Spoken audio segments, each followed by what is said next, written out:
Hello guys! Hello Aquarius! Welcome dito sa aking channel, Kapalaran 888. Welcome! Alamin natin kung anong messages, vibration, gabay energy para sa lahat ng Aquarius. Money, career, financial reading para sa lahat ng Aquarius. Okay, Aquarius. Easy does it, affirmation, and new home. First, 3 cards tayo sa first deck. Easy ka lang daw ngayon na buwan ng June, Aquarius. Okay? Sinasabi ng barahan na itigil natin yung sobrang pagkontrol sa buhay natin. Maging cool ka lang daw. Yun yung sinasabi. Lahat ng direksyon, lahat ng pinto ng tagumpay na gusto mong pasukin, ay mapapasok mo yan sa tamang panahon. Sa tamang pagkakataon, sa tamang panahon. So, if ever, ngayon na June, may gusto kang gawin, Aquarius, sobra-sobra yung kagustuhan mo na makuha kung ano man ito, wag na wag mong ipipilit. Okay? Kontrolin mo yung sitwasyon, wag mo yun nagagawin na kontrolin yung sitwasyon kasi wala kang kontrol dito sa mundong ibabaw. Go with the flow, be positive, para positive din yung pumasok sa buhay mo. Okay. Next card natin is new home. So, nakikita natin dito guys na may iba sa inyo dito na pwedeng ito yung gusto nyo. Pwedeng iba sa inyo gustong lumipat ng ibang bahay. Okay? Lumipat ng ibang direksyon, lumipat ng ibang bansa, pumunta ng ibang bansa, magtrabaho sa ibang bansa. So, hayaan natin ang universe na siya yung magmaniobra ng kung ano man ito na mangyayari sa buhay mo. Huwag na huwag mong kukontrolin. Yun yung sinasabi ng baraha sa ngayon.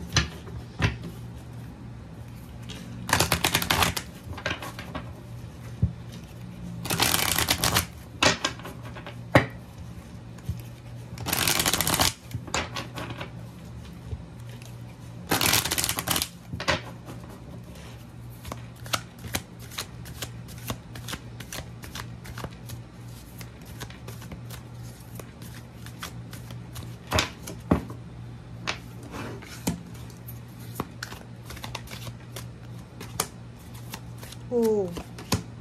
Wow. Ito na yung chakra mo. Heart chakra and crown chakra. 77-4.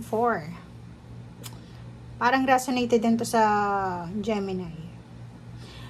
Mag-iingat ka ngayong buwan ng June. Okay?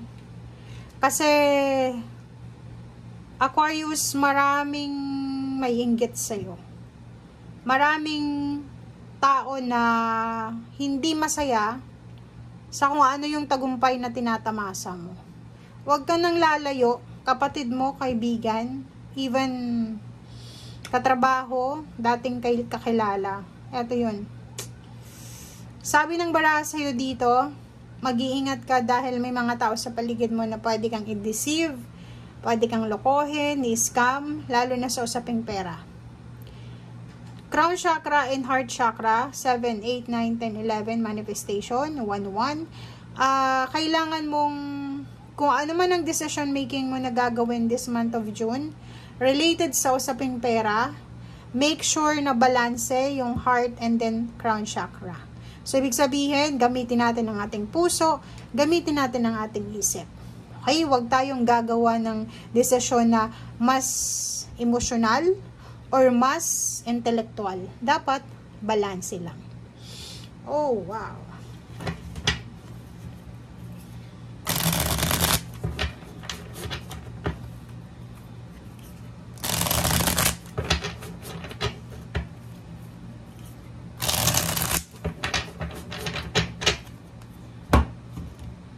Oops.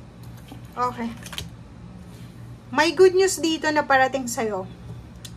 Ang good news na to is pwedeng yun na nga, may parating na balita na pwedeng makatulong sa'yo sa kung ano man tong pinagdadaanan mo sa ngayon. If sobra-sobra yung eagerness mo na makalipat ng ibang lugar, makapaghanap ng bagong environment, ang 6 of Swords na to sinasabi na in the near future, Diba? In the near future, hindi pa siya ngayong mismo ngayong buwan. Posibleng makakaalis ka na dyan sa lugar na ayaw mo na. Diba? If sawang-sawa ka na sa lugar kung nasaan ka man ngayon, trabaho man yan, negosyo, or any sources ng income, sources ng financial, ayaw mo na talaga na mag-stay. Sabi ng Page of Swords sa'yo, huwag kang mag-alala kasi may parating na good news sa'yo. And, kung ano man ito, na darating na to, eto ay magbibigay sa'yo ng new beginnings. Diba? And itong new beginnings na ito, itong good news na ito na darating sa'yo, good news to sa'yo pero bad news to sa ibang tao. Kasi maraming maiinggit sa'yo Maraming maiinggit, maraming tataas yung kilay, and maraming masasaktan Kasi parang ito din yung gusto nilang mangyari sa buhay nila, pero luckily sa'yo yun napunta.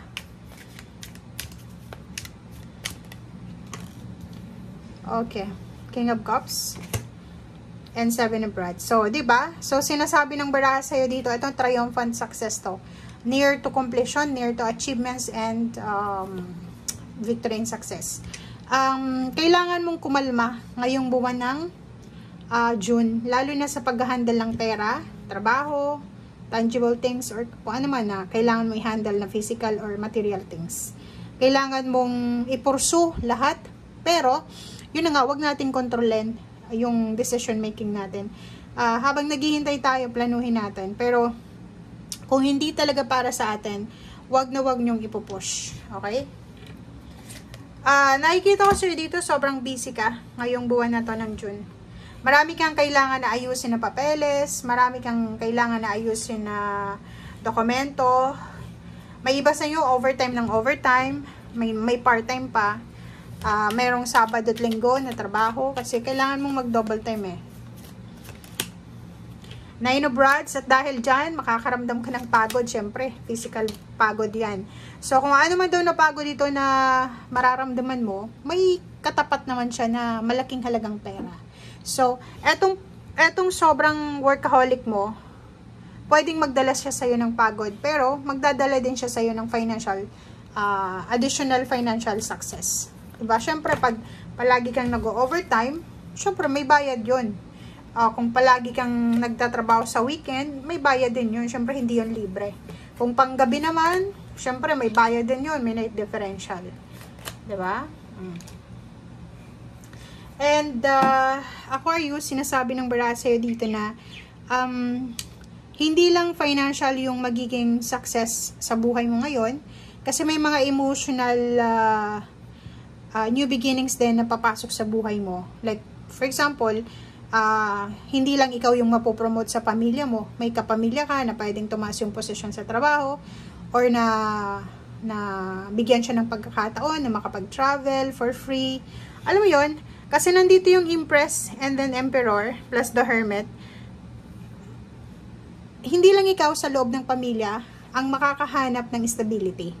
So, parang yung kapatid mo, magulang, or kung sino man sila sa buhay mo, mahahanap nyo, or partnership kasi to tulong-tulong kayo na hahanapin nyo yung liwanag, paakyat doon sa Ten of Pentacles. Diba? So, parang nakikita natin dito yung partnership, camaraderie, collaboration ng buong pamilya, ng magkarelasyon, magkakaibigan, para makatungtong sila doon sa pinakatuktok ng tagumpay. Okay? Thank you guys. Bye!